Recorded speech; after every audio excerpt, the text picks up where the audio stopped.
No todos los hombres que dejan huella en la historia lo hacen con una espada. Algunos lo logran con un sello de cera, con una firma bien ensayada, con una mirada que no titubea, y sobre todo, con la habilidad de venderle al mundo un sueño tan nítido que llega a parecer memoria. Esta noche voy a susurrarte una historia nacida del barro, de la tinta y de la codicia. Un relato donde la ambición se disfraza de destino y donde un país entero aparece como aparece una sombra en la pared. Sin cuerpo, sin raíz, pero capaz de helar la sangre. Corrían los días del año 1822. Londres olía a carbón húmedo y a monedas recién contadas. Las guerras contra Napoleón habían quedado atrás, y con el silencio de los cañones llegó el ruido más peligroso, el murmullo del dinero buscando multiplicarse. Los salones se llenaron de mapas, de promesas, de nombres extranjeros pronunciados con soberbia.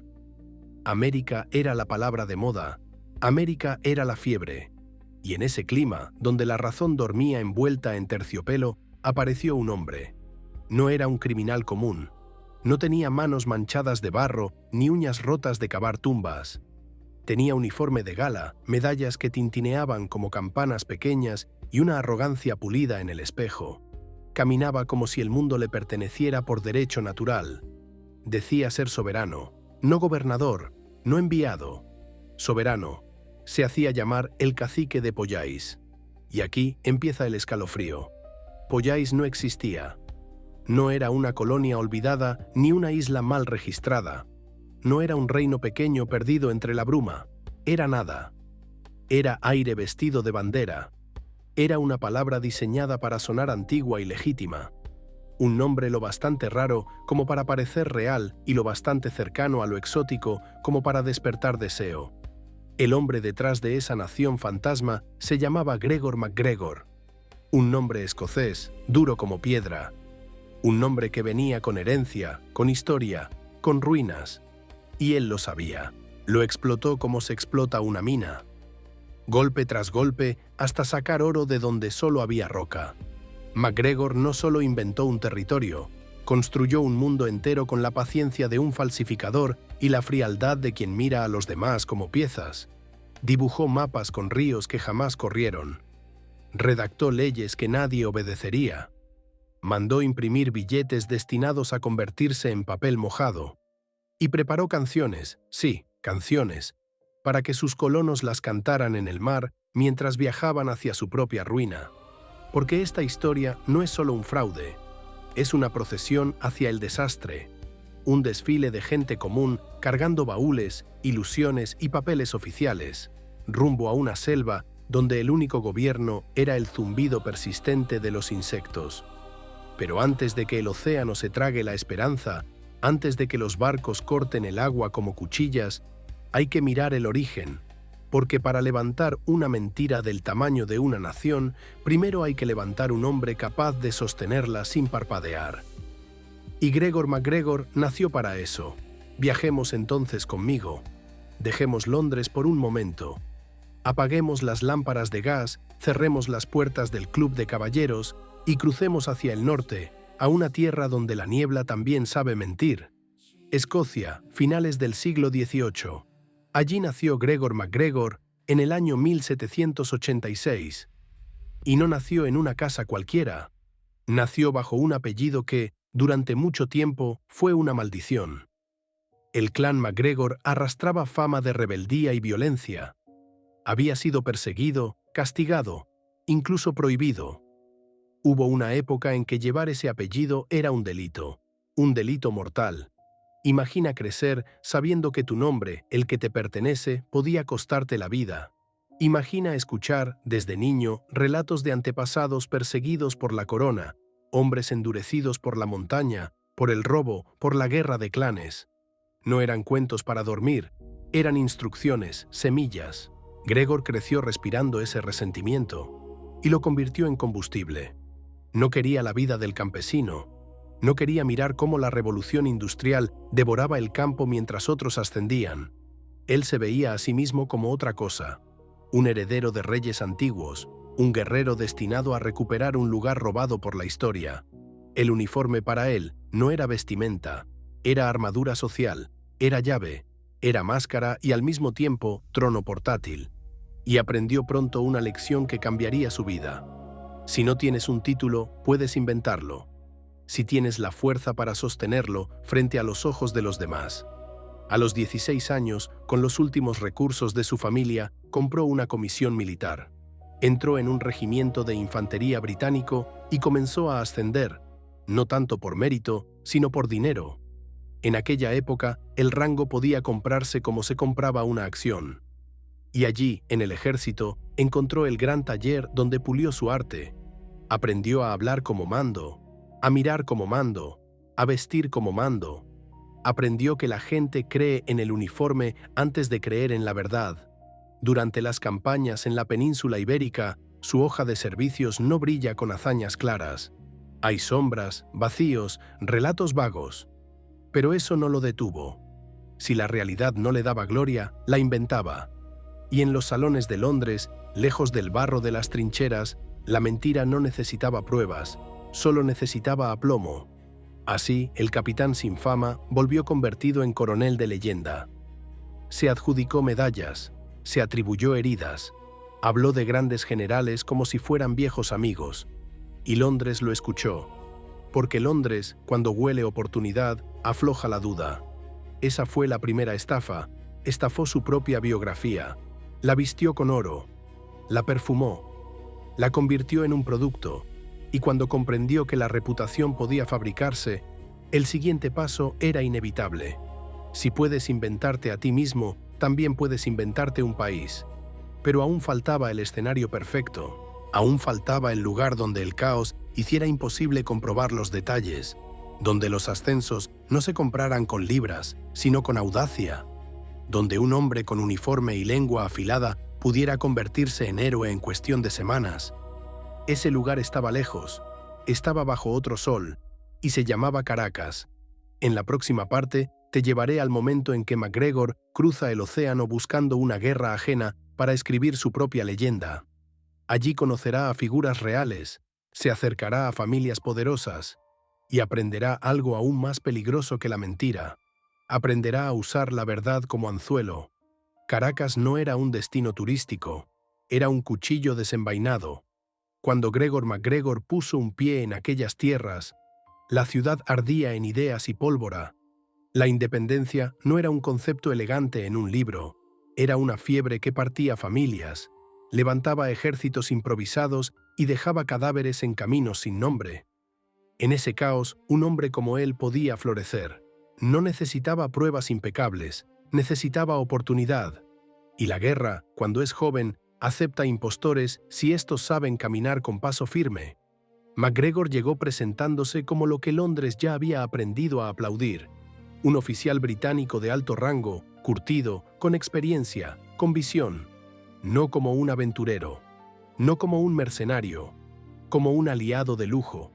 Y los líderes locales, desesperados por reconocimiento europeo, lo miraron como se mira una llave en medio de una celda. El hombre que dominaba entonces el escenario era Francisco de Miranda, precursor, viajero, estratega, mito en vida. Miranda había conocido cortes, revoluciones y filosofías. Tenía esa debilidad peligrosa por lo británico, por la disciplina y el prestigio del viejo imperio. Así que cuando MacGregor apareció con modales de salón y vocabulario militar, Miranda vio una promesa. MacGregor, en cambio, vio un escalón. En cuestión de poco tiempo, logró entrar en círculos donde un extranjero común jamás habría sido invitado. Habló con seguridad, exageró sin rubor, y allí, donde había más heroísmo que burocracia, nadie corrió a consultar archivos en Londres. Pero MacGregor no solo quería rango, quería raíces, quería apellido dentro del apellido.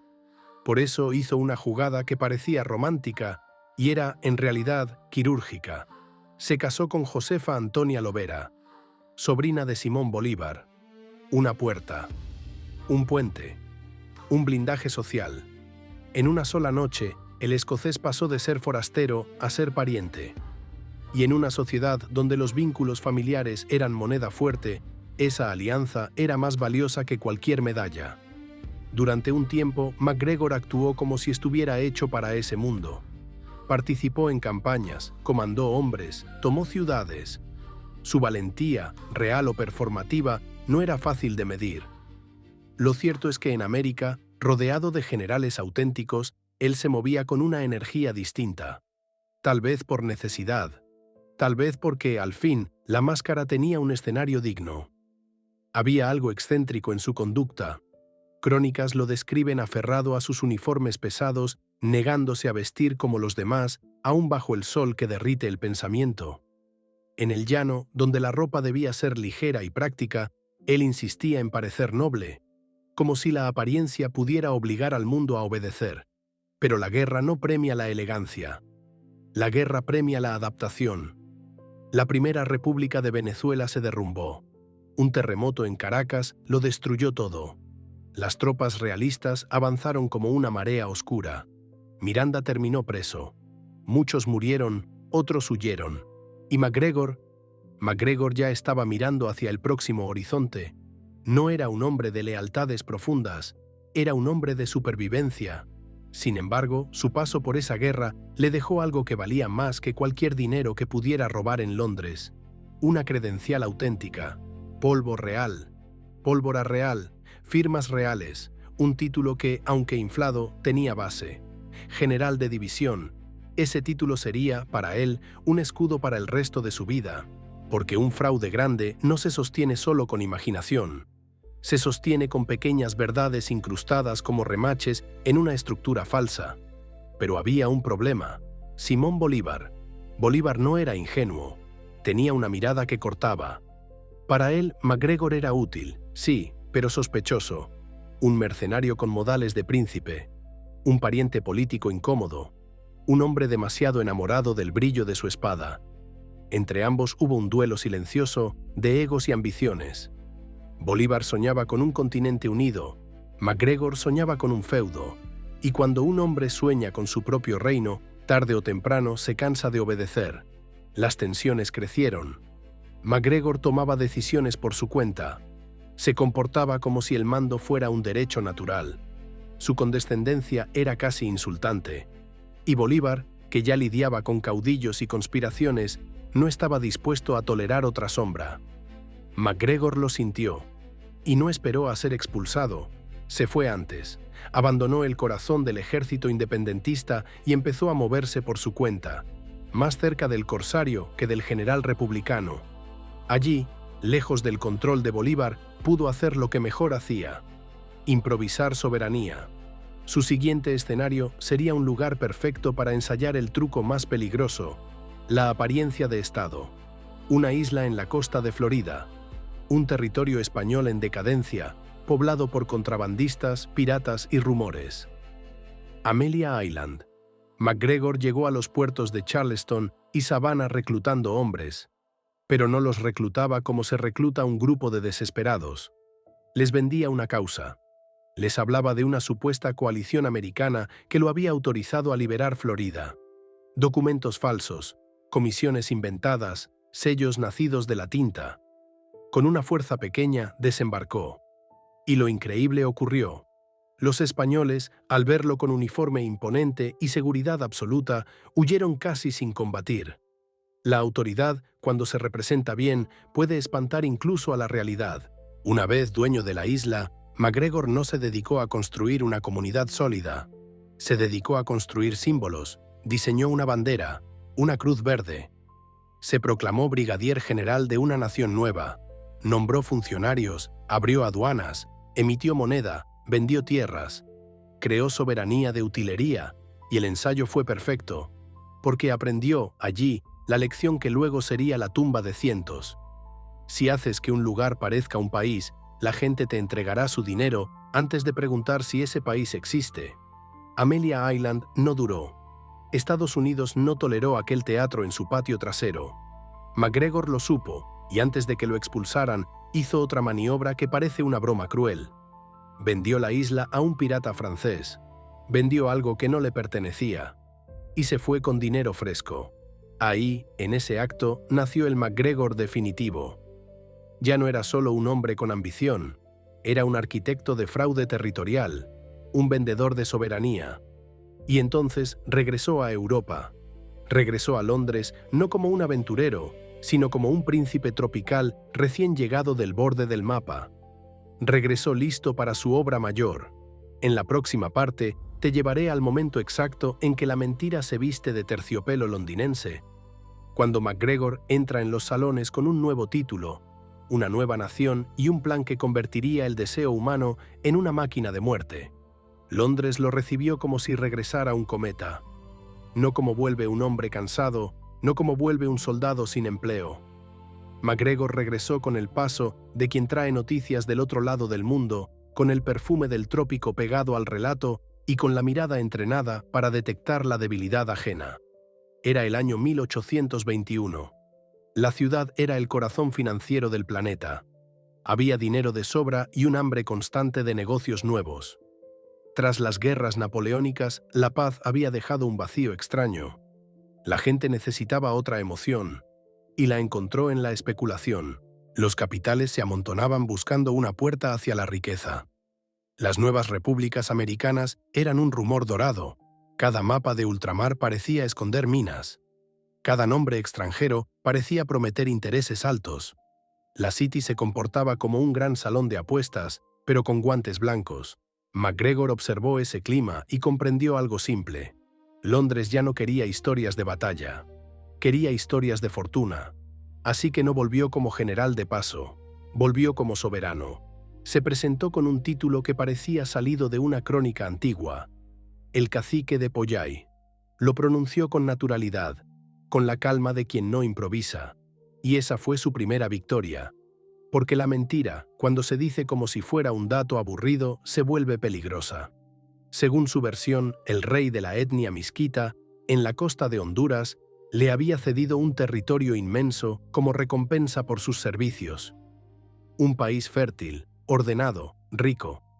Un lugar que solo necesitaba colonos europeos para brillar. MacGregor no dijo, me han prestado tierras, dijo, me han entregado un país. Un país con leyes, bandera, ejército, capital, sistema judicial y un futuro brillante. Y Londres, en su fiebre, lo escuchó como se escucha el sonido de una caja fuerte abriéndose. Él no era un gobernador nombrado, era un soberano por derecho propio, un hombre que, según su relato, había domesticado un rincón salvaje del mundo y lo había convertido en un estado moderno. Su estrategia fue más refinada que la de cualquier ladrón callejero. MacGregor entendía la psicología del respeto. Sabía que, en una sociedad jerárquica, la apariencia puede sustituir la evidencia. Así que se movió como jefe de Estado. Carruajes lujosos, uniformes imposibles con bordados que ningún reglamento militar reconocía, acompañantes que reforzaban la puesta en escena, visitas a clubes selectos, saludos calculados, silencios oportunos. No pedía permiso, ocupaba espacio. En el centro de la ciudad montó una oficina de representación, como si fuera una legación extranjera. Allí, en un edificio bien situado, instaló el teatro administrativo de su nación invisible. Y con eso logró lo más importante, una dirección. Una nación con dirección postal parece más real. Los londinenses entraban y veían mapas colgados en paredes, sellos oficiales, escribientes tomando nota, papeles timbrados. Aquel lugar olía a tinta y autoridad, y si algo huele a autoridad en Londres, la gente deja de preguntar. MacGregor se sentaba como un monarca en un escritorio de madera noble. Firmaba documentos con una caligrafía firme. Sellaba con cera. Hablaba de Pollais como quien habla de su finca. Pero lo brillante no estaba solo en el decorado, estaba en la forma en que vendía la idea. No prometía caos tropical, prometía estabilidad. En un mundo donde las repúblicas americanas nacían con golpes, traiciones y guerras internas, Pollais aparecía como una rareza. Una nación organizada, pacífica, guiada por un líder con modales británicos. Era el producto perfecto para un mercado que temía el desorden, pero amaba el riesgo si venía envuelto en papel fino. Y entonces MacGregor empezó a construir la mentira pieza por pieza, como quien arma una máquina. Primero, la geografía. No bastaba decir, es un buen lugar. Tenía que ser el mejor lugar, mejor que cualquiera. En los panfletos, Pollais era una anomalía climática. Un Edén. un sitio donde el aire era tan puro que las enfermedades tropicales no existían, donde la primavera era eterna.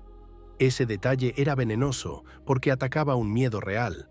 La costa de Mosquitos tenía fama de fiebres mortales. MacGregor no negó el miedo, lo convirtió en ventaja. En Pollés no pasa. Luego, la tierra. Afirmaba que el suelo era tan fértil que se podían obtener varias cosechas en un mismo año, que el maíz brotaba con facilidad, que el azúcar, el café y el algodón crecían como si la naturaleza estuviera a sueldo. Y luego, el oro. Siempre el oro. Contaba historias de pepitas en los ríos, de lechos brillantes, de riqueza tan abundante que bastaba agacharse para recogerla. Aseguraba que los habitantes locales eran amigables y que no entendían el valor del metal, lo que abría la puerta al delirio de una fortuna sin esfuerzo. Para darle cuerpo a esa fantasía, mandó imprimir mapas. Mapas profesionales, detallados, con cordilleras de nombres solemnes, puertos naturales, divisiones administrativas. La mentira no era vaga, era específica, y la especificidad, para la mente humana, se parece mucho a la verdad. Pero MacGregor todavía necesitaba una cosa: legalidad. El dinero británico, por codicioso que sea, exige papel, exige reglas, exige una sensación de orden. Así que el cacique creó una constitución. No un folleto sencillo, sino un documento extenso. Un texto que imitaba con elegancia la arquitectura política de los estados modernos. Poderes, instituciones, derechos, todo lo necesario para que un abogado en la City alabara la seriedad del proyecto. La Constitución de Pollés garantizaba propiedad privada, libertad de culto, hasta libertad de prensa.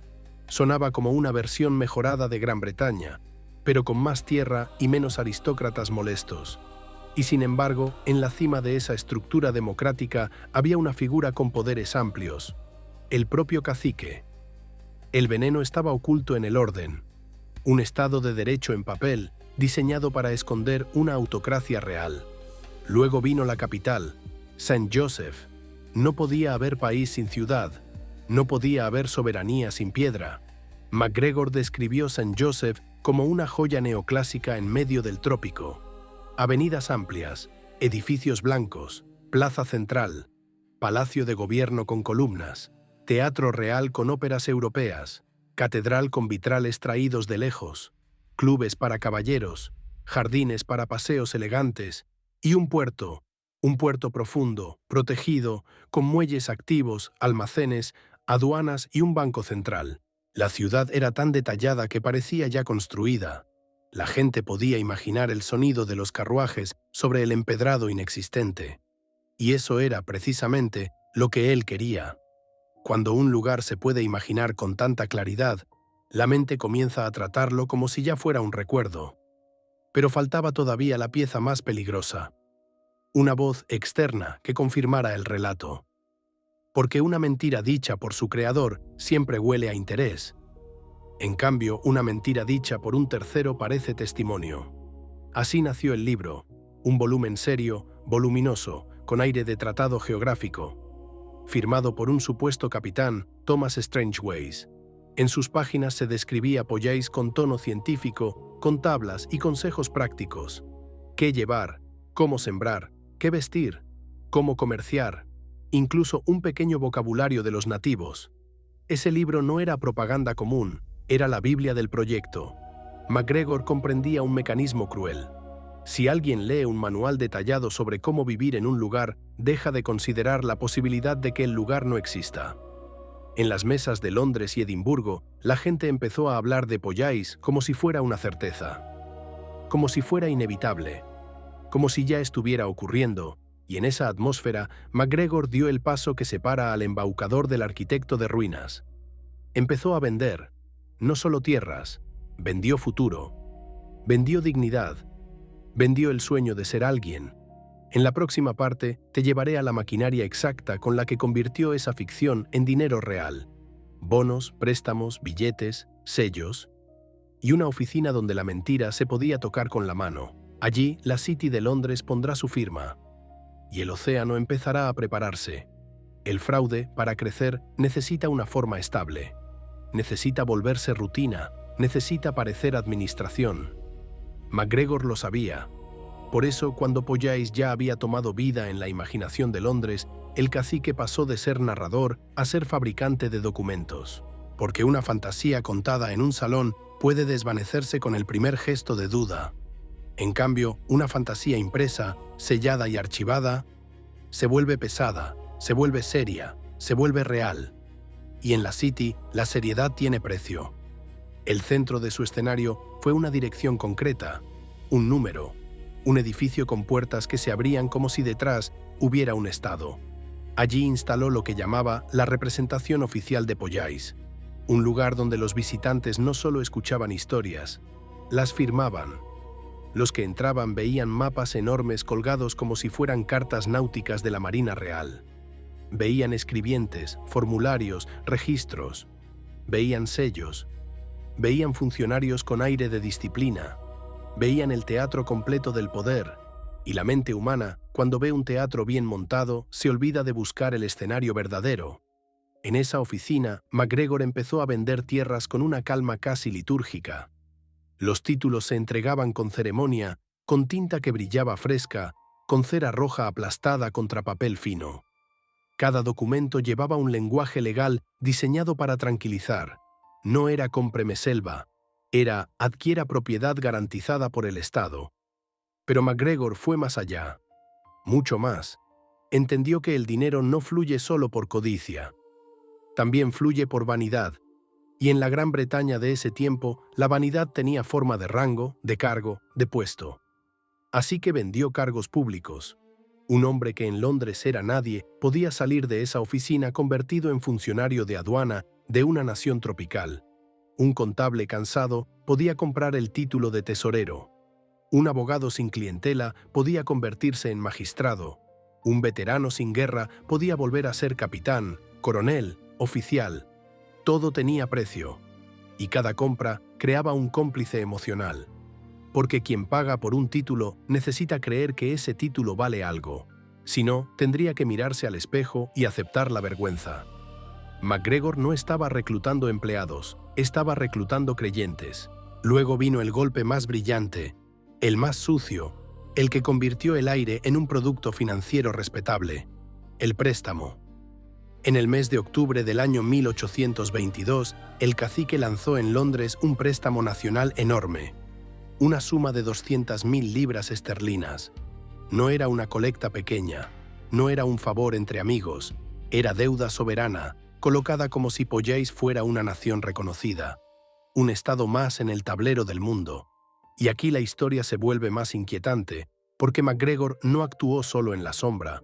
Logró asociarse con una casa bancaria respetada. Eso le dio lo que ningún impostor puede fabricar por sí mismo: respetabilidad institucional. Los bonos ofrecían un interés atractivo, y los certificados estaban impresos con elegancia, con grabados y sellos que imitaban los estilos oficiales. En un mundo donde el papel con buen diseño parecía autoridad, eso era una llave maestra. Pero la genialidad del mecanismo no estaba solo en la venta, estaba en el truco. MacGregor usó parte del dinero inicial para pagar los primeros intereses a los primeros inversores. Un pago puntual es un veneno dulce, convierte la duda en entusiasmo. Así, la gente comenzó a decir: funciona. Los papeles empezaron a circular. Se compraban y vendían como si fueran respetables. Los corredores hablaban de Pollais con una seriedad absurda, como si discutieran el destino de imperios antiguos. Y el cacique, desde su escritorio, veía cómo la City aceptaba el fantasma. Pero aún faltaba un símbolo decisivo: el dinero propio. Un país sin moneda parece incompleto. Una nación que imprime billetes parece tener alma. MacGregor fundó el llamado Banco de Pollais y mandó imprimir papel moneda, billetes hermosos, orlas cuidadas, tipografías elegantes, iconografía inventada, escudos con promesas de prosperidad. Y entonces cometió una de sus jugadas más crueles. Convenció a muchos colonos de cambiar sus libras reales por esos billetes. Les decía que, al llegar a la capital, la moneda británica no sería aceptada y que lo más prudente era viajar ya con dinero local. Les vendió comodidad administrativa. En realidad, los dejó cautivos.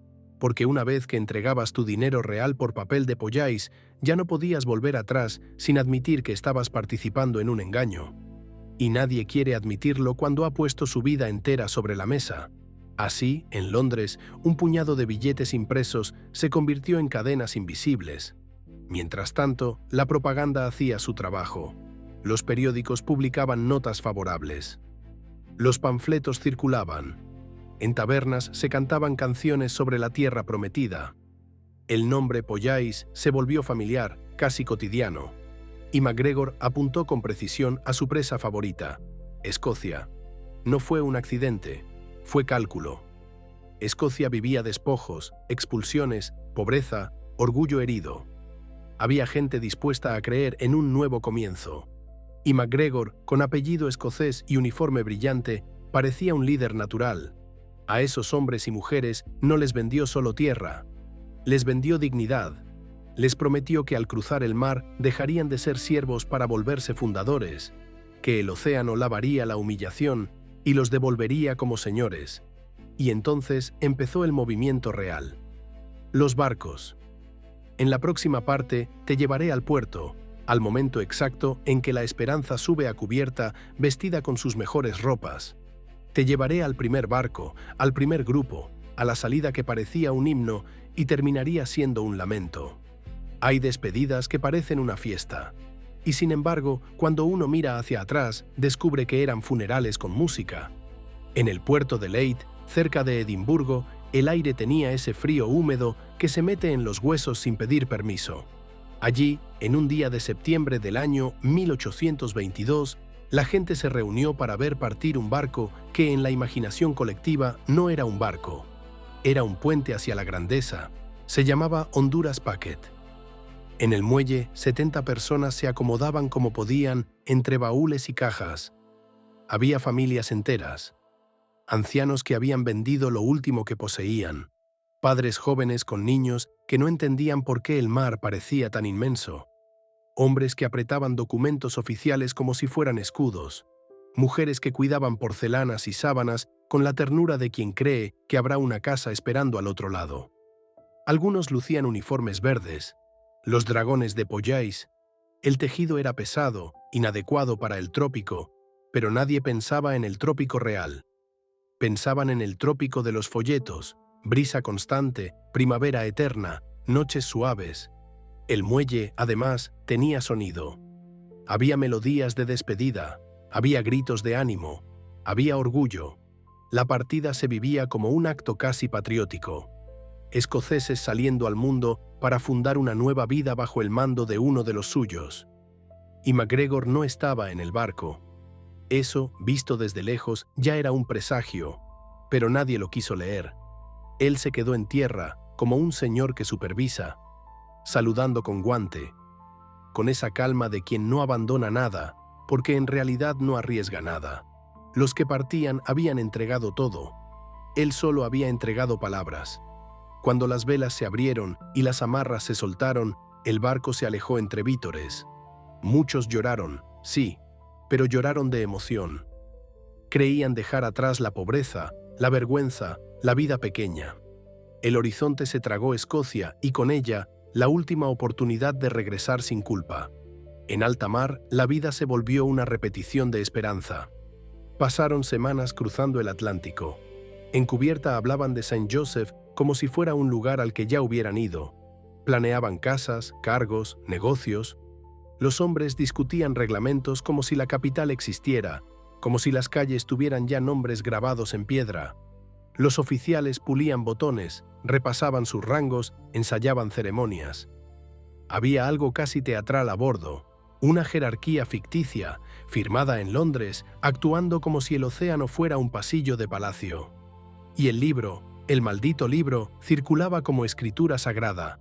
El texto atribuido a Thomas Strangeways era leído en voz alta. Se consultaban páginas como se consultan profecías. Las descripciones del clima, de la fertilidad, de los ríos navegables, se repetían una y otra vez hasta volverse verdad interna.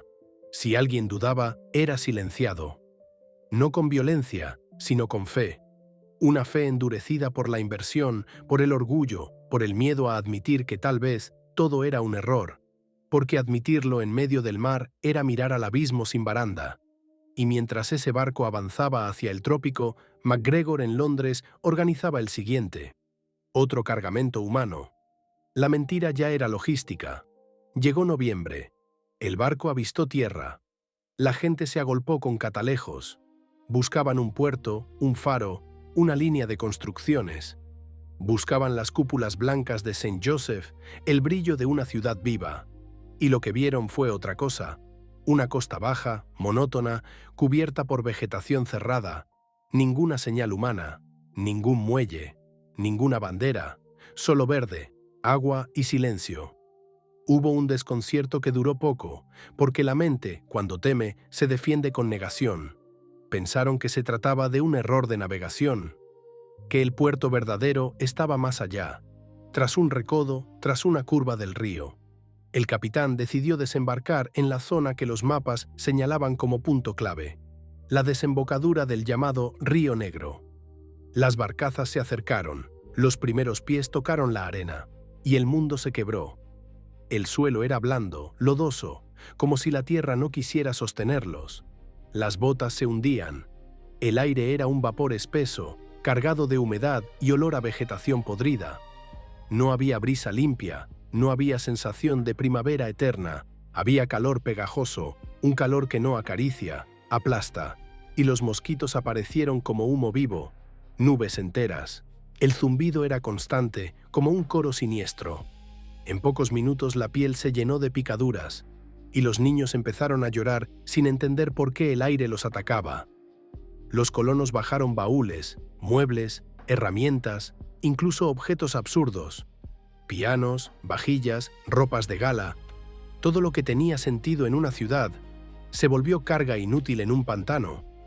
Esperaron, miraron, se internaron un poco buscando señales. No había edificios, no había caminos, no había plaza, no había palacio, nada. Solo manglares retorcidos, barro oscuro, raíces como dedos. Entonces ocurrió el detalle más cruel. Aún así, muchos seguían sosteniendo sus billetes del banco de Pollais, como si en cualquier momento fuera a aparecer un funcionario a cambiarlos por comida, como si el papel pudiera conjurar una realidad ausente. Esa noche, el campamento improvisado fue una colección de cuerpos cansados mirando la selva como se mira una pared sin puertas.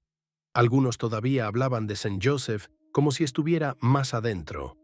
Otros se callaban. Y en el silencio empezó a colarse el primer pensamiento insoportable. Tal vez no existe. Pero el golpe final aún no había llegado, porque el único vínculo con el mundo, el barco, permanecía anclado cerca, y mientras estuviera allí, quedaba una idea de salida, una posibilidad de volver. Esa posibilidad duraría muy poco.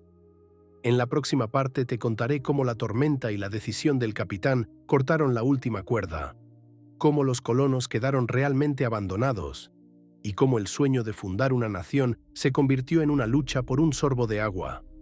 El mar, que para ellos había sido camino, se convirtió en juez. Durante un breve tiempo, el Honduras Packet siguió cerca de la costa. Se balanceaba como una promesa, como un recordatorio de que aún existía un retorno posible. Los colonos, aunque confundidos, aunque inquietos, miraban el casco del barco como se mira una puerta abierta. Pero en aquellas aguas no había puerto.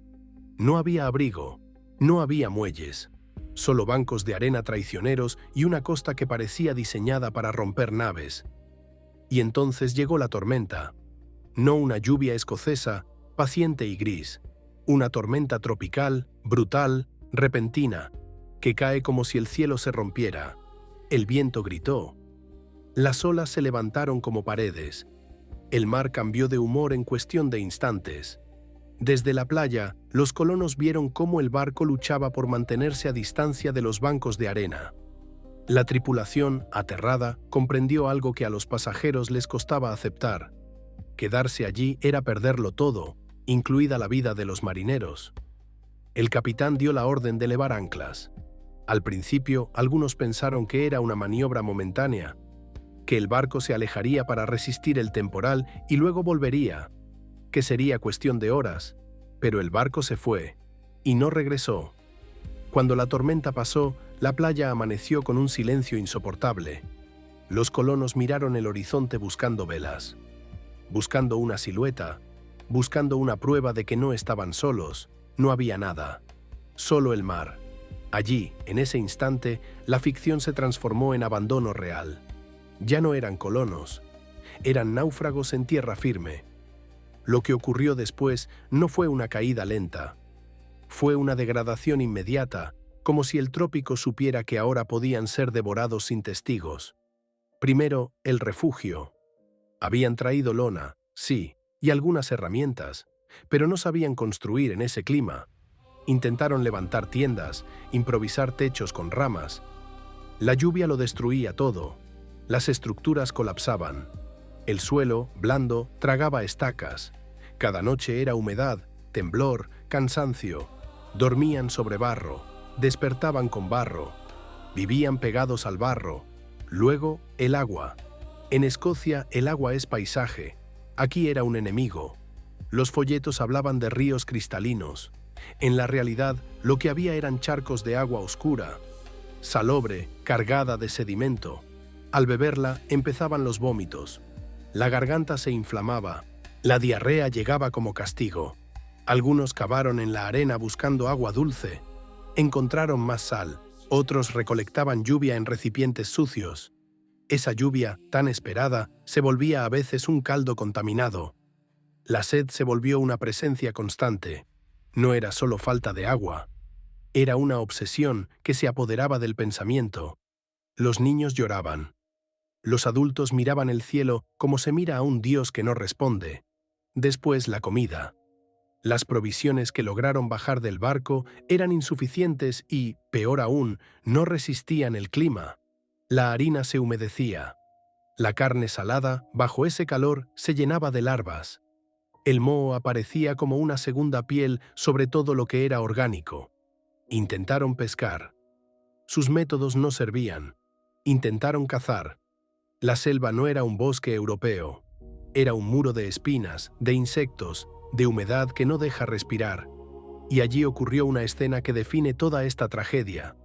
Hombres que habían comprado títulos de nobleza, que habían pagado por ser funcionarios, se vieron reducidos a pelear por un trozo de comida que olía a podrido. Los uniformes verdes, tan orgullosos en Leyte, se volvieron prisión. La lana atrapaba el calor, no secaba nunca, se llenaba de hongos. Pero muchos se negaban a quitársela, como si perder el uniforme fuera perder el último pedazo de identidad. El campamento empezó a dividirse. Los oficiales y altos funcionarios, los que habían comprado rangos en Londres, intentaban conservar la jerarquía. Exigían respeto, órdenes, protocolo. Algunos se negaban a realizar trabajo manual, cavar, cargar, buscar agua. Alegaban que no era su deber. Los demás los miraban con una mezcla de rabia y incredulidad. A medida que el hambre avanzaba, la disciplina se volvió una broma cruel. ¿Qué significa un rango cuando no hay comida? ¿Qué significa un sello cuando el agua te enferma? Y entonces aparecieron las fiebres. Al principio fue escalofrío, temblor, dolor de cabeza, luego sudor ardiente, delirio, gente que hablaba sola por la noche, gente que veía cosas. La malaria entró en el campamento como entra el humo, sin pedir permiso, metiéndose en cada cuerpo, sin medicinas, sin quinina. La fiebre era una sentencia que iba y volvía, debilitando hasta romper. Luego llegó la otra, la peor, la fiebre amarilla. La piel se volvía amarilla, como cera vieja. Los ojos perdían el blanco, el vómito aparecía oscuro. Sangre, un horror que no deja espacio para la poesía. Los enfermos se apilaban bajo techos endebles. No había hospital, no había médico suficiente. Los pocos que sabían algo se quedaron sin herramientas, sin alcohol, sin calma. El olor del campamento cambió. Empezó a oler a enfermedad. La muerte se volvió cotidiana, y el entierro era casi imposible. Cavar en barro es cavar en agua. La tierra se llenaba de líquido antes de abrirse. Muchos cuerpos fueron cubiertos con arena. Otros quedaron a merced de la marea. A veces la gente moría y nadie tenía fuerza para llorar. En medio de esa degradación, Un pensamiento se volvió cuchillo. MacGregor estaba lejos, seguro, contando, firmando. Mientras aquí, en la costa, el sueño se convertía en tumba, y sin embargo, aún no había llegado el momento en que la verdad se rompiera por completo. Todavía existía una defensa mental, una última pared de negación. Creer que la capital estaba cerca, creer que había un error, creer que todo se arreglaría con la llegada del siguiente barco. Ese siguiente barco ya venía en camino. Y su llegada no sería salvación, sería el doble de tragedia. En la próxima parte te contaré cómo aparece en el horizonte el segundo navío, trayendo más gente, más esperanza y más cuerpos para la selva. Y te contaré cómo los que ya habían sufrido intentan advertir, y aún así el destino se repite. El horizonte puede ser cruel cuando trae alivio equivocado. Una mañana, cuando el campamento ya olía a fiebre y a harina podrida, alguien gritó desde la playa. Señaló el mar con un brazo tembloroso. Una vela. Luego otra. Una silueta creciendo lentamente, como si la realidad quisiera burlarse con delicadeza antes de golpear con fuerza. Era el segundo barco. Venía cargado de gente que aún cantaba en su memoria las promesas de Londres. Se llamaba Kennersley Castle. En su cubierta viajaban cerca de 200 personas, hombres, mujeres, niños. Algunos con herramientas, otros con muebles, otros con papeles oficiales guardados como tesoros. Traían lo que un folletín llama equipaje y lo que la selva llama peso inútil. Los recién llegados se asomaron buscando Saint Joseph, buscando muelles, buscando un recibimiento, buscando la prueba de que el sacrificio tenía sentido. Y lo que vieron fue una procesión de sombras. Los supervivientes del primer contingente avanzaron hacia la orilla como podían, algunos con la piel pegada al hueso, otros sosteniéndose unos a otros, muchos con la mirada hundida. No iban a saludar, iban a suplicar, no iban a festejar, iban a advertir. Los del Kennersley Castle no comprendieron de inmediato. Al principio, la mente intenta traducir el horror a una explicación soportable. Han llegado antes y están cansados. Hubo problemas en la instalación. Es una fase pasajera. Pero cuando vieron las heridas, cuando escucharon la tos seca, cuando percibieron el olor agrio de cuerpos enfermos, el silencio cayó como una piedra. Los primeros colonos gritaban que no existía la ciudad, que no existía el puerto, que no existía el país tal como había sido descrito. Algunos lloraban, otros maldecían, otros repetían una frase corta, rota, como si fuese lo único que aún podían sostener. Nos han engañado. Y aún así, el desembarco ocurrió. Esa es una de las verdades más oscuras del ser humano. Incluso cuando la evidencia está frente a los ojos, la inercia puede ganar. Los recién llegados ya habían cruzado el océano, habían vendido casas, habían cortado la vida anterior como se corta una cuerda. Volver no era simple. Volver significaba ruina y humillación. Permanecer, aunque fuera absurdo, parecía la única forma de no admitir el desastre. Además, traían suministros, más provisiones que el primer barco, barriles, harina, alcohol, medicinas pocas, pero algo. Para el campamento moribundo, aquello era oro. La llegada del segundo barco no trajo orden, trajo densidad, más cuerpos, más respiraciones, más mosquitos encontrando piel. El campamento se convirtió en una herida abierta. Las discusiones estallaron. Los que habían sobrevivido exigían que se marcharan de inmediato, que el barco no se fuera, que se usara la nave para rescatar a todos y llevarlos a un lugar seguro. Los recién llegados, todavía con el gusto dulce de la promesa en la boca, se resistían. Algunos líderes del segundo contingente, hombres con cargos comprados, insistían en mantener la ficción. La capital está más adentro. Hay un error. No hemos llegado al punto exacto. Había oficiales que preferían creer en un mapa antes que creer en los ojos. Y esa obstinación costó tiempo. Tiempo en el trópico significa vidas. Mientras debatían, la malaria avanzaba. Los nuevos colonos, sanos aún, empezaron a caer uno por uno. Primero el temblor, luego el sudor, luego el delirio. Las mismas fiebres, con la misma paciencia cruel, Y la fiebre amarilla, como si esperara su turno, encontró un campo perfecto. Gente hacinada, debilitada, sin agua segura, sin refugio digno. El campamento se volvió una fábrica de enfermos. Lo que traían en baúles, vajillas, telas finas, libros, instrumentos, empezó a pudrirse. La humedad lo devoraba todo. El moho subía por las paredes improvisadas como una escritura viva. Los uniformes verdes se deshilachaban, se manchaban, se volvían trapos. En aquel lugar, el lujo era un insulto a la supervivencia. La jerarquía se rompió del todo. Los cargos vendidos por MacGregor en Londres no significaban nada frente a una necesidad básica: beber sin morir, comer sin enfermar, dormir sin despertar empapado. Hubo peleas por comida, hubo acusaciones de acaparamiento, hubo hombres que se apropiaban de raciones porque su rango lo permitía. Hubo civiles que se lanzaron contra ellos con rabia, ya sin miedo a la etiqueta ni a la obediencia.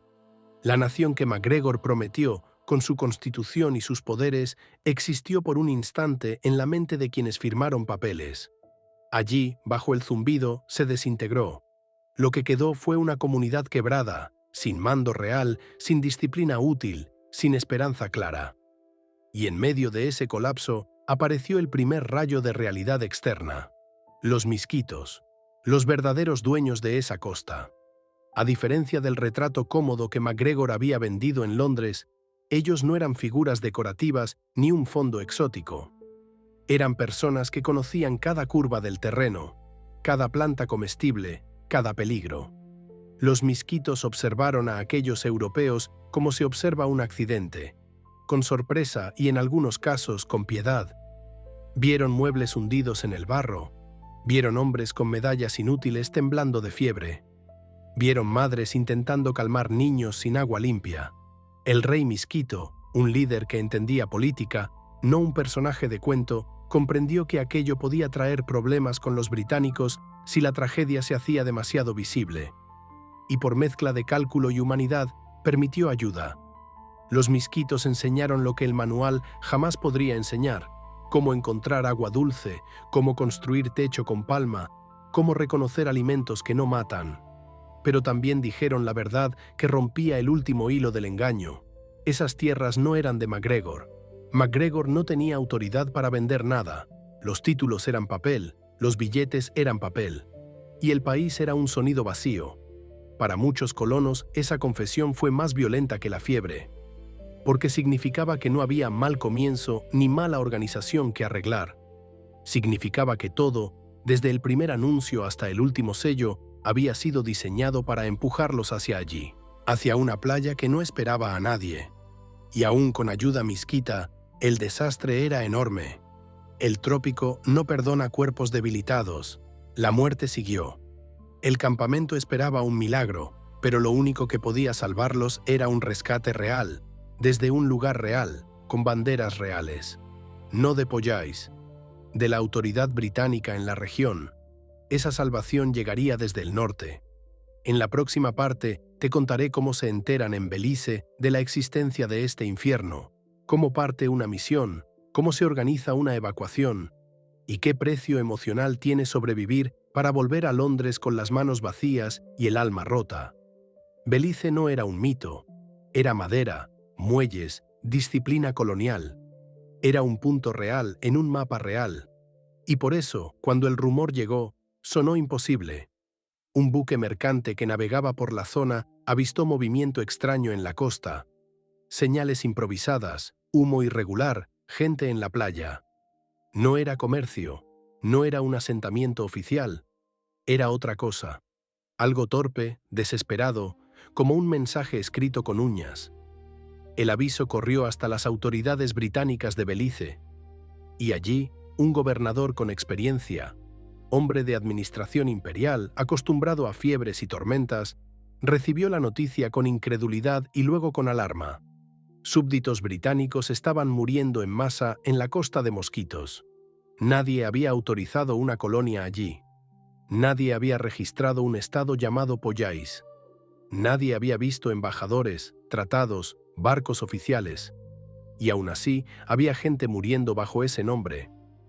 El gobernador ordenó una misión de rescate, no por romanticismo, por obligación política, por humanidad si quedaba espacio, y también por temor a un escándalo que podía escupir su veneno hasta Londres. Los barcos partieron desde Belice con provisiones y personal, y cuando se acercaron a la costa, los marineros vieron lo que luego muchos describirían con un tono que no se les borró jamás: un campamento que parecía un cementerio en construcción. Los colonos supervivientes estaban irreconocibles. Algunos todavía llevaban restos de uniformes verdes, como si la tela pudiera sostener la dignidad cuando el cuerpo ya no se sostiene. Había gente con mirada fija, como si el alma se hubiera ido y solo quedara el hábito de respirar. Había niños demasiado silenciosos. Los rescatistas bajaron y sintieron el golpe en la cara. Olor a humedad vieja, a enfermedad, a carne que no tenía fuerza para vivir. Los oficiales de Belice hicieron preguntas. Recibieron respuestas fragmentadas, llenas de rabia y vergüenza. Nos enviaron aquí. Había una ciudad. Había leyes. Había oro. Había un banco. Cada frase era una piedra que caía dentro del mismo pozo.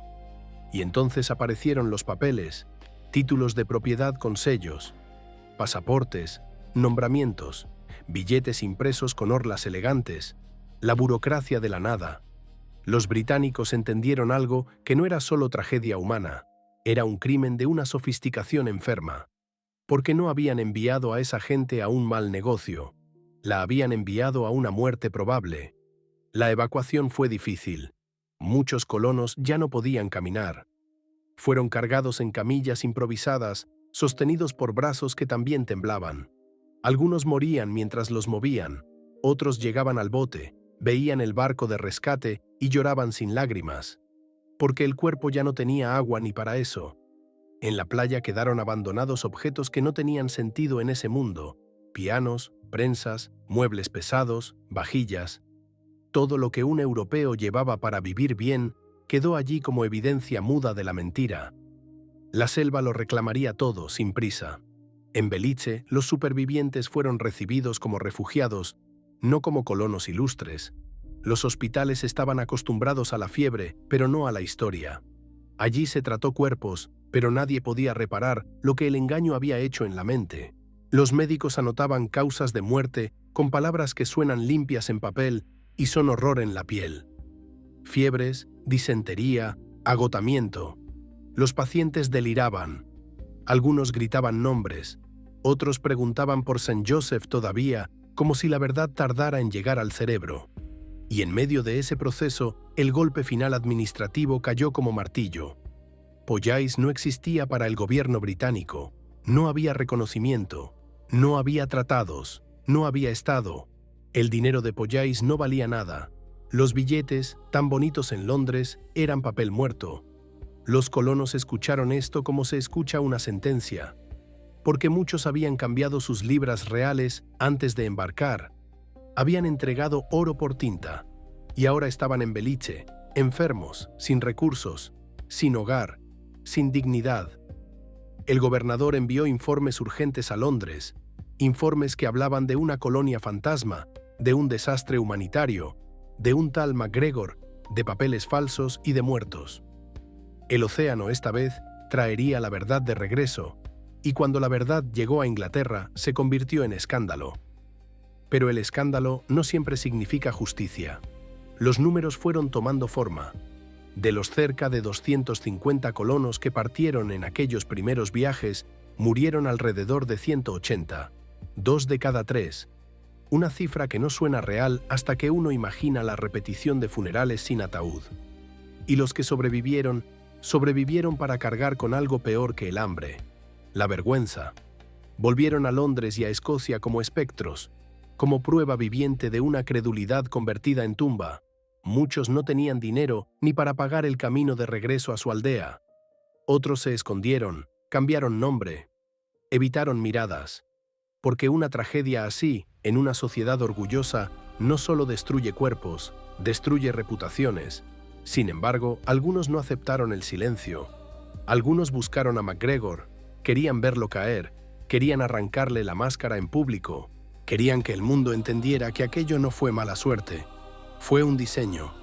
Pero MacGregor también entendía el mundo, y cuando sintió que Londres empezaba a cerrarse como una trampa, hizo lo que hacen los depredadores inteligentes. Se movió. En la próxima parte te contaré el regreso de los supervivientes a Londres, el choque con la burla pública, la búsqueda de justicia que se enreda en tecnicismos, y la huida elegante del cacique hacia un nuevo escenario, donde intentará vender la misma nación fantasma con otro acento. Cuando los supervivientes volvieron a Londres, no volvieron a casa, volvieron a un lugar que ya no los reconocía. Bajaron de los barcos con la piel marcada por el sol y por la fiebre. Llegaron más flacos, más viejos, con una mirada que no encajaba en los cafés elegantes donde se discutían inversiones como si fueran juegos. Traían historias imposibles de escuchar sin sentir un nudo en la garganta. Niños enterrados en arena mojada, adultos delirando bajo techos de palma, hambre que hacía pensar en comer cuero, sed que volvía locura. Pero Londres no era un tribunal moral. Londres era un espejo frío. Algunos los miraron con lástima, otros con curiosidad morbosa, muchos con burla. En una sociedad donde el prestigio era piel, ser víctima de un engaño de esa magnitud era una mancha. Los llamaban ingenuos, los llamaban ambiciosos, los llamaban tontos por haber querido saltar de clase sin permiso, y aún así, ellos insistieron. Había gente que ya no tenía nada que perder. Fueron a comisarías, buscaron abogados, tocaron puertas, mostraron papeles, billetes del Banco de Pollard, títulos de propiedad, nombramientos oficiales con sellos, mapas donde Saint Joseph aparecía con avenidas y plazas.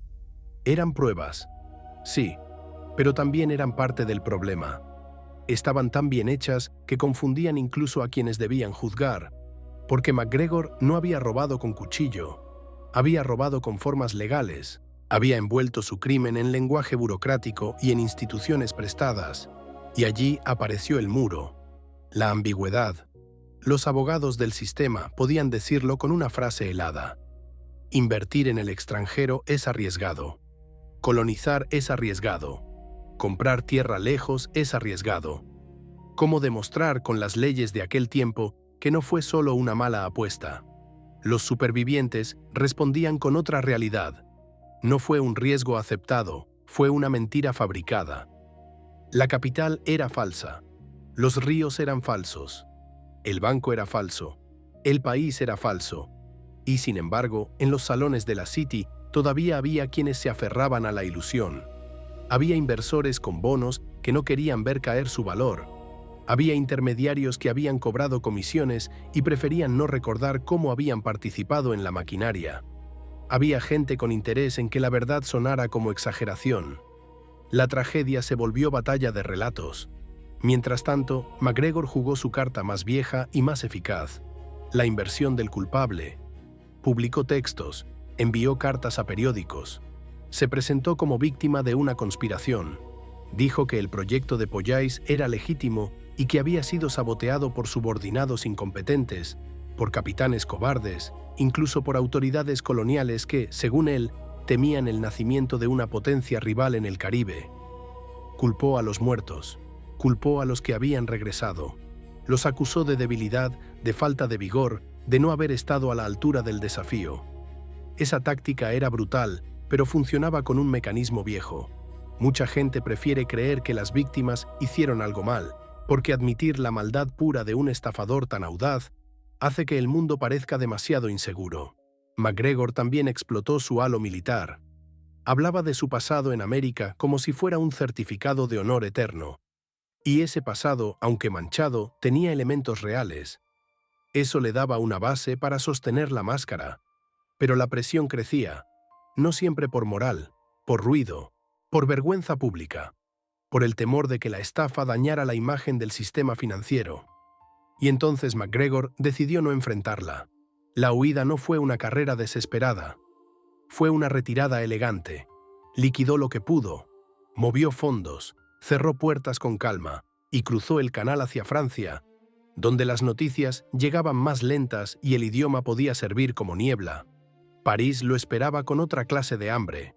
Allí, después de las guerras y restauraciones, había burgueses deseosos de inversiones exóticas, veteranos sin gloria, nobles empobrecidos buscando volver a brillar, un mercado nuevo, un público nuevo, y MacGregor llegó como si fuera un príncipe perseguido. No cambió el nombre del país, no lo necesitó, solo cambió el acento del teatro, abrió oficinas, mandó imprimir folletos en francés, presentó Polley como una oportunidad civilizadora, refinada, digna del orgullo de Francia, y lo intentó otra vez. Eso es lo que vuelve más oscuro a este hombre. No aprendía por arrepentimiento, aprendía por técnica. En París puso en marcha un nuevo préstamo enorme, de una suma aún mayor que la anterior. Hizo promesas con el mismo brillo, ajustadas al gusto francés, academias, teatros, órdenes honoríficas, condecoraciones, un estado elegante esperando ser completado. Pero Francia tenía una burocracia distinta, y por primera vez, la maquinaria del Estado lo miró con sospecha. En la próxima parte te contaré el arresto en París, el juicio extraño, la defensa basada en la idea de soberanía, y el momento en que un tribunal europeo, en un giro indignante, le permite salir caminando. París olía a perfume y a sospecha. Allí, el lujo tenía otra música. Carruajes más rápidos, salones más teatrales, una burguesía ansiosa por parecer noble y una nobleza ansiosa por no parecer caída. MacGregor entendió el terreno con la velocidad de quien solo necesita una grieta para entrar. Se instaló con pompa, no se escondió. Al contrario, se mostró. Habló de persecución en Inglaterra, de intrigas, de enemigos celosos. Se presentó como un soberano incomprendido, un hombre destinado a llevar civilización al trópico, obstaculizado por la mediocridad de otros. Y lo más inquietante es que durante un breve tiempo funcionó. Mandó imprimir folletos en francés. Refinó la estética del engaño. En Londres vendía estabilidad y tierra. En París vendía romanticismo, proyecto civilizador, futuro con brillo intelectual. Prometía una sociedad elegante, lejos del barro europeo, una nación donde Francia podría extender su influencia sin necesidad de guerra. También ajustó el anzuelo militar. Había en Francia multitud de oficiales napoleónicos desplazados, hombres que habían perdido rango, salario, propósito. MacGregor los miró como mira un mercader a un depósito lleno. Allí había hambre de honor, y el honor, si se ofrece con medalla y uniforme, se compra. Vendió comisiones, vendió cargos, vendió la idea de una orden de caballería, vendió la Cruz Verde como si fuera una puerta hacia la distinción, y luego lanzó el golpe financiero, un préstamo enorme, de una suma todavía más alta que la anterior. En su propuesta, Pollais aparecía como estado listo para despegar, con ingresos futuros garantizados por aduanas y recursos naturales. El viejo canto, riqueza a cambio de fe, pero Francia tenía una traba que Inglaterra no había usado con la misma frialdad, una burocracia celosa, obsesionada con papeles oficiales, registros y validación diplomática. El detonante fue casi banal, como suele ocurrir con los grandes derrumbes. Algunos colonos, antes de partir, solicitaron pasaportes y permisos para viajar a Pollais. Los funcionarios franceses buscaron el nombre en los registros. No encontraron nada. Consultaron al ministerio. Nada. Buscaron correspondencia diplomática. Nada. Y la pregunta inevitable apareció en tinta seca. ¿Qué es Pollais? La maquinaria se activó. MacGregor fue arrestado. Lo llevaron a una prisión donde el uniforme ya no abría puertas. Y allí, por primera vez en mucho tiempo, el cacique perdió control del escenario. O eso pareció. El juicio fue extraño. No por falta de pruebas materiales, sino por exceso de niebla legal. MacGregor no se defendió como estafador, se defendió como soberano. Su argumento era una serpiente elegante. Él no era un ciudadano común sujeto a leyes francesas de fraude. Era un príncipe extranjero, jefe de un territorio cedido por autoridad local en América. Y según esa lógica, los bonos y ventas no eran estafa, sino financiamiento de Estado. Los abogados explotaron el punto débil del derecho internacional de la época. El mundo estaba lleno de fronteras inestables, de repúblicas recién nacidas, de territorios a medio reconocer. En ese caos, un hombre con documentos firmados por un rey indígena podía construir una apariencia de legitimidad suficiente para sembrar duda. MacGregor, además, aplicó su táctica favorita: culpar a subordinados, señaló a agentes y secretarios, insinuó que ellos habían exagerado promesas, que ellos habían gestionado mal, que él mismo era víctima de corrupción interna. Transformó su propio sistema en una excusa. Si algo salió mal, fue por otros. El tribunal escuchó. Y aquí está el núcleo de la indignación histórica. Al no tener frente a sí el desfile visible de supervivientes como en Londres, al tratar principalmente con inversores heridos en el bolsillo y no con padres que habían enterrado hijos, el caso se enfrió. Se volvió técnico, se volvió semántico. Y en los juicios, cuando lo humano se convierte en semántica, los culpables respiran. Tras meses, el tribunal francés emitió un fallo que dejó a muchos con la sensación de que el mundo estaba del revés. MacGregor fue absuelto de los cargos más graves. Libre, no inocente ante la realidad, pero libre ante la ley. Salió de prisión con la espalda recta y utilizó la absolución como nueva herramienta de propaganda. Si un tribunal lo había dejado ir, entonces decía, su nación era legítima y sus enemigos eran calumniadores.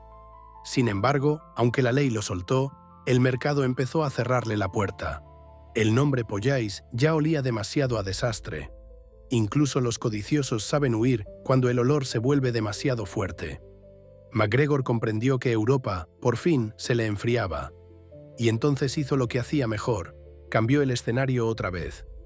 Regresó a América, no a la costa de Mosquitos, donde su mentira había dejado huesos. Regresó a Venezuela. Allí, en la memoria de la guerra, todavía existía un espacio para su máscara. Todavía quedaba gente que recordaba al general y no al cacique. Todavía quedaba una república joven que necesitaba héroes para construir su relato nacional. En la próxima parte te contaré el regreso a Caracas, el modo en que se insertó en la sociedad como veterano respetable y la maniobra final: lograr que un Estado real le pagara una pensión a un hombre que había vendido una nación inexistente. Venezuela no lo recibió como a un estafador, lo recibió como a un fantasma útil. Cuando Gregor MacGregor regresó a Caracas, lo hizo con una máscara distinta. Ya no era el cacique de una nación tropical inventada para banqueros europeos. Era, otra vez, el general veterano que había caminado por los mismos caminos que los libertadores. Y esa diferencia lo cambió todo. Habían pasado muchos años. La guerra de independencia quedaba atrás como una tormenta vieja. Muchos de los testigos directos de sus excentricidades ya estaban muertos o lejos. Y en una república joven, necesitada de símbolos, la memoria suele simplificar. Convierte a los hombres en estampas. Unos quedan santos, otros quedan traidores, y los matices se pierden en el polvo. MacGregor conocía esa debilidad. Se instaló con dignidad calculada. No entró pidiendo perdón, entró reclamando reconocimiento. Reabrió contactos. Se dejó ver en los círculos correctos. Habló de batallas, de sacrificios, de aquel tiempo de juventud en que, según él, su sangre había servido a la libertad americana. Y omitiendo, con un silencio limpio, todo lo demás. Nada de Pollais, nada de la costa de Mosquitos, nada de muertos en el barro. Para el relato que él quería vender en Caracas, esos años europeos eran un vacío sin nombre. Y la distancia geográfica le ayudó. Las historias de Londres y París no viajaban con claridad hasta allí.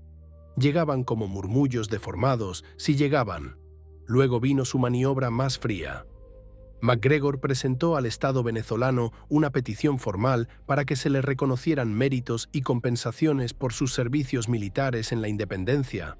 No lo pidió como quien ruega, lo exigió como quien cobra una deuda sagrada. Redactó memoriales con precisión, detalló campañas, rangos, acciones. Usó el prestigio de su pasado real como cimiento de una reclamación económica. El mismo hombre que había impreso billetes falsos y constituciones imaginarias, ahora pedía dinero real del tesoro de una nación real. Y lo extraordinario es que funcionó. El gobierno de entonces, en un contexto donde se construía la memoria oficial, decidió reconocerlo. Le restituyeron formalmente el grado de general de división. Y más que eso, le otorgaron una pensión. una pensión vitalicia. Así, el estafador que había vendido humo en Londres consiguió que la República de Venezuela le pagara por el resto de su vida. Ese dinero no venía de inversores voluntarios, venía del Estado, venía del presupuesto público, venía de un país que, para consolidarse, necesitaba héroes y aceptó uno que no quiso revisar demasiado. MacGregor vivió sus últimos años bajo esa protección. Paseaba por Caracas con la tranquilidad de quien ha logrado lo imposible: reemplazar el juicio moral por un expediente favorable. Había encontrado un lugar donde su nombre todavía abría puertas, donde el uniforme todavía servía, donde la historia se dejaba moldear. Y entonces llegó el final. Murió en Caracas en diciembre del año 1845. Murió en cama, no en fuga. Murió con reconocimiento social, no con cadenas. Murió con una biografía oficial que hablaba de valentía y servicio. Y el absurdo se completó. Se le rindieron honores. Hubo ceremonia. Hubo escolta. Hubo solemnidad. Su ataúd fue tratado como el de un hombre digno. Su nombre fue pronunciado en espacios sagrados con respeto. Fue enterrado como se entierra a un servidor de la nación, mientras en algún lugar, lejos, el barro del Río Negro seguía guardando botones de uniformes verdes y fragmentos de porcelana hundida. La memoria, a veces, es el último territorio que un estafador conquista. MacGregor logró que el mármol y los protocolos taparan la selva. Logró que la catedral y el honor cubrieran la vergüenza. Logró que los muertos sin nombre no pudieran reclamar. Pero la historia no se queda quieta para siempre. La historia, con paciencia, vuelve a abrir las puertas cerradas. En la próxima y última parte, te dejaré el eco. ¿Qué nos enseña Pollais sobre la credulidad, sobre el deseo de ascenso, sobre la facilidad con la que un país puede ser fabricado con símbolos? ¿Y por qué, incluso hoy, el fantasma de MacGregor sigue caminando en cada promesa demasiado perfecta? Hay tumbas que son descanso, y hay tumbas que son la última mentira de un hombre. Gregor MacGregor murió con honores porque supo, hasta el final, manejar la apariencia. La historia oficial lo vistió de general y lo colocó en un lugar de respeto, como si el uniforme bastara para cubrir todo lo demás. En Caracas, su nombre quedó asociado a batallas de juventud, a servicios antiguos, a una imagen útil para una república que todavía estaba construyendo su panteón. Y mientras tanto, la otra historia, la que huele a barro, a fiebre y a papel mojado, quedó lejos, enterrada en selva. Allí, en la costa de Mosquitos, no hay columnas de mármol con letras doradas. No hay guardias de honor. No hay discursos. Si alguien excavara lo suficiente, tal vez encontraría restos. Un botón verdoso de un uniforme inútil, un fragmento de porcelana, la sombra de un campamento que nunca debió existir. Y esa ausencia, esa falta de monumento, es la parte más cruel del fraude. Porque MacGregor no solo robó dinero y vida, robó memoria. Hizo que la tragedia quedara sin forma, sin sitio oficial, sin ceremonia que obligue a recordarla.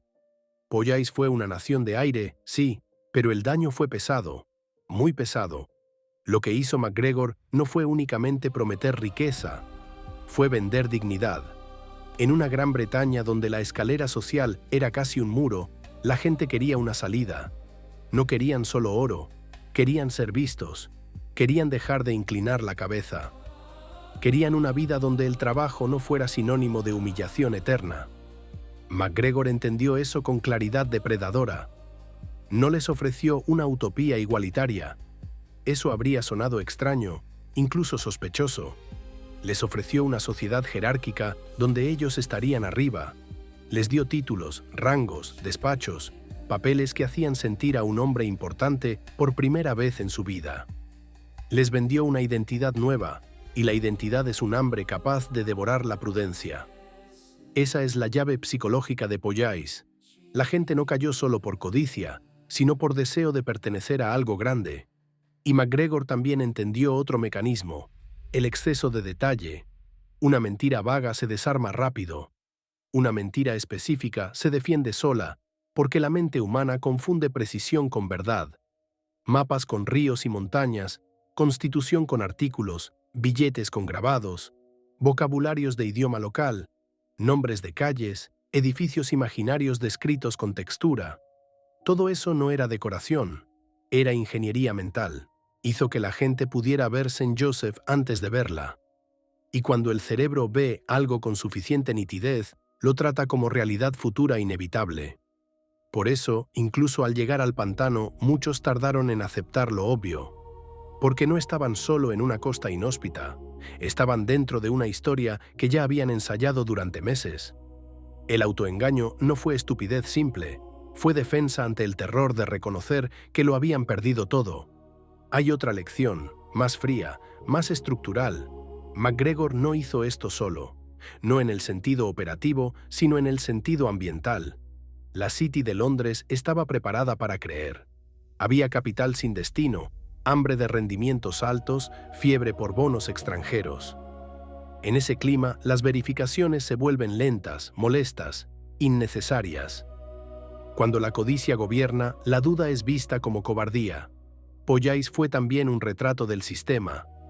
Bancos, intermediarios, periódicos, agentes, todos contribuyendo, por interés o por negligencia, a que la ficción se volviera producto. El fraude no habría sido tan grande si no hubiera existido una maquinaria social dispuesta a validarlo. Y aquí aparece la reflexión más inquietante. Una nación es, en parte, una historia acordada.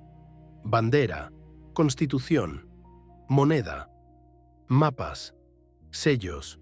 MacGregor fabricó símbolos con tanta precisión que logró que hombres serios, con formación y dinero, trataran un lugar inexistente como si fuera Estado soberano. Pollais demostró que la realidad política, cuando se observa desde lejos, puede ser confundida con un decorado convincente.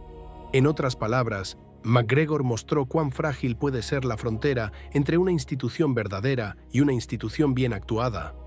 Por eso esta historia no pertenece solo al pasado.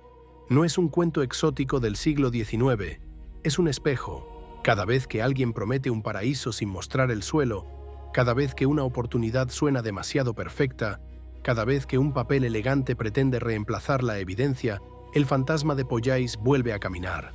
Y queda una imagen final, imposible de olvidar. El cacique inventado, el país inventado, la capital inventada y los muertos reales. Los colonos que partieron desde Leith no eran caricaturas, eran personas con nombres, con manos trabajadas, con familias, con hambre de futuro.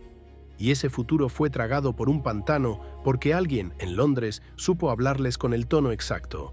MacGregor consiguió lo que muchos estafadores sueñan y pocos logran: colonizar la imaginación. Y al colonizar la imaginación, colonizó la vida. Si hoy, al final de este susurro, te queda una sensación de frío, no es por la selva ni por el mar. Es por la idea de que una mentira bien construida puede mover barcos enteros. Soy susurros del pasado. Y esta noche, la historia no se ha contado para adornar la oscuridad, sino para recordar que a veces el peligro no viene con cuchillo. Viene con sello, con mapa, con promesa.